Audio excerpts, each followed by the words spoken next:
Apa yang dibutuhin untuk membuat video di YouTube? Motivasi.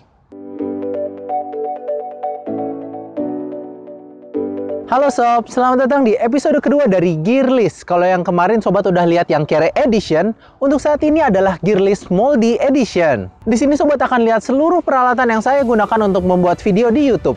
Apa aja? Mari kita bahas satu-satu. Yang pertama, untuk membuat video sobat butuh kamera, bukan motivasi. Tadi bercanda doang. Kamera pertama saya adalah si Lumix GF6 dan kit lensnya 14-42 mm. Alasan beli kamera ini adalah compact, jadi kalau mau dipakai gampang dan nggak repot. Bisa rekam video hingga Full HD di 25 frame per second, jadi buat bikin video di YouTube masih oke lah ya. Layar yang bisa di flip ke depan juga memudahkan buat kamu yang bikin konten single fighter. Sekarang kamera ini udah pensiun, dan sekarang tugasnya digantikan sama Panasonic Lumix G7 atau G7.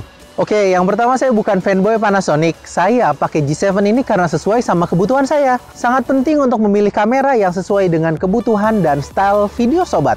Lumix G7 ini nggak cocok buat vlogging karena continuous autofocusnya nggak sebaik milik Sony. Saya pilih kamera ini karena sudah bisa rekam 4K di 25 frame per second dan Full HD di 50 frame per second. Jadi masih oke untuk beberapa tahun ke depan dan layarnya bisa di flip 360 derajat. Kamera ini juga direkomendasiin sama dua idola saya, yaitu Dimitri dari Hardware Channels dan S. Taylor yang dulu pernah muncul di Android Authority. Kalau mau tahu harga terkininya, sobat bisa lihat di link di deskripsi atau ditandai di pojok kanan atas. Biar kualitas gambar makin asoy, saya nambahin lensa Olympus M Zuiko 25mm f1.8. Akhirnya sobat bisa lihat yang awalnya ngerekam pakai HP, terus pakai GF6, dan akhirnya pakai G7 ditambah lensa Olympus. Kelihatan kan bedanya? Alat kedua yang penting adalah tripod. Sebelumnya saya pakai tripod 300 ribuan dari Excel. Nggak saya rekomendasikan karena tripod ini nggak bagus buat video untuk kondisi apapun. Saya dulu beli karena nggak bisa beli yang lebih mahal aja. Akhirnya pas di Inggris ini saya baru beli Manfrotto Advance Compact. Yang sebenarnya nggak cocok buat video juga sih. Tapi masih saya pakai karena sesuai namanya, compact. Dia bisa panning atas bawah, kiri kanan, dan yang paling saya suka bisa muter kayak begini sob. Jadi bisa kasih movement seperti ini. Cuman ya karena ini bukan buat video, kalau mau panning kiri kanan hampir nggak mungkin bisa smooth. Kalau saya dulu caranya adalah dengan gerakin si kamera pada poros murnya. It works, tapi bikin rusak si tripod sama kameranya. Ya namanya juga kere. Tapi sekarang udah tobat dan akhirnya saya pakai Manfrotto 190 Go plus fluid headnya MVH 502AH. Hal yang keren dari si tripod 190 Go ini adalah bisa di set kayak begini sob. Jadi bisa bikin video unboxing dari top angle. Kalau fluid headnya mah ini top notch banget lah ya. Panning smooth banget. Cuman kalau sobat lihat kameranya kecil, fluid headnya gede. Ini karena saya pengen punya fluid head yang sama kayak idola saya, yaitu MKBHD. Alhamdulillah fluid headnya sama. Walau kameranya enggak sih.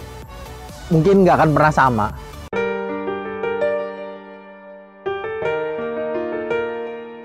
Yang ketiga adalah audio. Sebelumnya saya pernah ngomong kalau misalnya sebagus apapun video sobat, kalau audionya jelek, pasti yang nonton nggak betah. Di saat YouTuber lain udah pakai audio profesional grade yang harganya jutaan, sobat HP masih bangga dengan kekereannya. Saya masih ngerekam pakai mikrofon segede upil, dan direkam pakai HP. Tapi jangan salah, Rode SmartLav Plus ini masih oke kan? Video ini audionya saya rekam dari mikrofon unyil ini sob. Mau upgrade sih, cuman masih belum ada duitnya aja. Mohon doanya ya sob, semoga bisa beli audio yang lebih bagus. Keempat adalah lighting. Alhamdulillahnya, di tahun 2016 ini sobat HP akhirnya bisa beli lighting. Ini mereknya apa ya? Di boxnya sih mereknya Newer, tapi di belakang sini mereknya Bestlight. Yang saya suka dari lampu LED ini adalah sobat bisa milih mau pakai 6 biji baterai A2 atau pakai baterai dari kamera Sony. Terus klik sekali buat ngecek kondisi baterai ada berapa persen, dan kalau dinyalain intensitasnya tuh bisa diatur. Mau ditaruh di hot shoe kamera bisa, di atas tripod juga bisa. Ini hasil rekomendasinya Armando Ferreira sih. Kalau mau lihat videonya, sobat bisa lihat di sini ya. Kelima, untuk kebutuhan kamera movement, saya pakai ini sob. Namanya Dolly. Saya beli ini karena saya masih nabung buat beli slider. Kelemahan dari si Dolly ini adalah harus digunakan di permukaan yang rata seperti di atas meja. Tapi di sisi lain ngasih fleksibilitas yang nggak bisa dikasih slider kayak curve movement shot. Gerakan dari si dolly ini kita bisa sesuaikan dengan cara ngotak-ngatik di sudut rodanya ya. Ada satu alat lagi sih yang sobat mungkin harus punya kalau pengen bikin konten video yang keren banget. Langsung dijelaskan sama guru saya dalam bikin video, Mas Gunrok. Halo Sobat HP, saya Sobat PHP. Maksud saya Gun, profesional videografer dan sinematografer. Akun YouTube saya ada di bawah sini. Di sini saya akan menjelaskan fungsi-fungsi dari salah satu gear wajib untuk keperluan videografi atau filmmaking. Ini namanya kamera rig. Sangar ya, sampai bikin kameranya nggak kelihatan. Lah kameranya aja aslinya kecil. Lalu kamera rig ini fungsinya apa aja sob? Yang jelas nggak sekadar buat gaya-gayaan loh sob. Biar kalau klien lihat pada berkomentar, wih, niat. Ada dua fungsi utama dari kamera rig ini sob. Yang pertama adalah untuk menstabilkan gambar pada handheld style kamera movement. Jadi misalnya kita pakai kamera mirrorless yang kecil itu sob, itu kan pasti gampang banget geter-geter karena nggak ergonomis bentuknya ya. Tapi kalau kita pakai kamera rig ini sob, jadi bakal lebih stabil, tapi tetap handheld stylenya asik. Jadi kita pengen tetap ada tensinya gitu loh sob. Fungsi utama kedua dari kamera rig ini adalah untuk memaksimalkan fungsi kamera sob. Jadi kita bisa menempelkan aksesoris-aksesoris seperti baterai pack agar kita bisa syuting lama tanpa perlu gonta-ganti baterai. Ini satu baterai bisa buat syuting sehari semalam loh sob. Buat nempel monitor biar lebih kelihatan detail apa aja yang lagi kita shoot sob. Follow focus biar manual focusing atau rec fokusnya itu bisa lebih presisi sob. Ini adalah matte box dan filter stage. Ini flagnya untuk menghindari lens flare sob. Dan filter stage ini fungsinya untuk menempatkan filter seperti ND atau CPL. Buat nempel mikrofon shotgun biar suaranya lebih oke sob. Atau bisa juga buat naruh wireless clip-on receiver. Buat masang lampu. Nggak bisa buat naruh Petromax loh sob.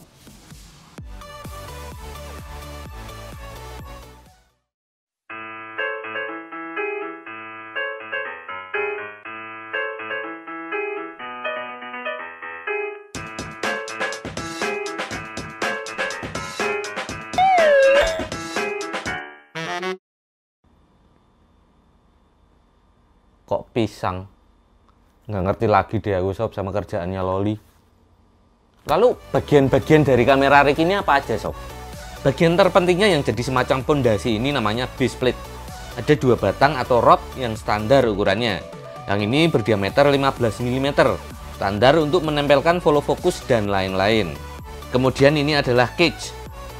Banyak lubang-lubang untuk menempelkan aksesoris macam-macam. Yang di atas ini namanya top handle, biasanya untuk mengambil low angle. Yang ini namanya front handle. Dan ini adalah shoulder pad. Fungsinya tentu agar kamera bisa dipanggul. Dan ini adalah counterweight. Fungsinya adalah untuk menyeimbangkan berat depan dan belakang. Spare parts dari kamera rig ini bisa kalian beli terpisah loh sob. Jadi kalian nggak harus beli yang udah jadi atau udah terakit. Saya sih beli perintilan-perintilannya itu di eBay. Kenapa beli perintilan-perintilan sendiri sob? Karena dengan begitu kita bisa merakit kamera rig yang lebih sesuai dengan shooting style kita sob. Kalau kalian nggak mau beli kamera rig versi mahal yang udah jadi atau nggak mau repot-repot ngerakit rig sendiri, beli aja versi murahnya ada loh sob. Namanya Spider Rig. Di toko kamera atau online store banyak. Oke sob, sekian dulu dari saya. Kalau kalian pengen belajar lebih dalam tentang fotografi, videografi, dan sinematografi, langsung aja ngesot ke channel saya. Oh iya sob, pesan saya cuma satu. Beli gear sesuaikan dengan kebutuhan kamu. Jangan beli cuma buat gaya-gayaan. Itu dia sob, bener apa kata Mas Gun tadi. Beli alat itu sesuai kebutuhan dan jangan buat untuk gaya-gayaan. Karena yang paling penting, sobat bisa memaksimalkan alat yang sobat punya sekarang. Kalau mau tahu lebih banyak caranya bikin video, Mas Gunrok jagonya. Udah lihat tutorial kamera movementnya belum? Beuh, itu ilmu mahal banget sob. Langsung aja cek videonya di sini. Sekian video kali ini, semoga bermanfaat buat sobat. Kalau misalnya sobat suka sama seri video kayak ini, jangan lupa berikan tanda like ya, dan di-share, biar saya tahu untuk nerusin video kayak begini lagi. Dan segitu aja, sekian dari Moldi. Terima kasih buat Mas Gun yang sudah bantuin bikin video ini. Di sini dengan Moldi dari Durham, Inggris. Sampai jumpa. Ya, sampai jumpa di Indonesia. Bentar lagi saya pulang. Bye.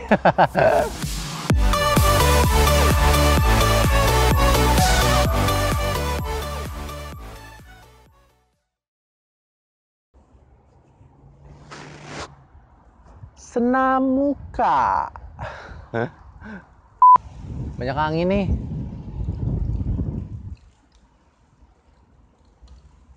Lama-lama gantengnya habis ntar. Kebawa angin. Apa yang dibutuhin untuk membuat video di YouTube? Motivasi. Ngopil dulu ah. Sementara episode kedua dari Gearlist. Kalau di episode pertama adalah Kere Edition, yang saat ini adalah Gearlist Moldy Edition. No my baby, baby, my. Follow ya sobat HP. Jangan lupa follow, like dan subscribe. Di bawah ini ada linknya di bawah. share juga. Thank you.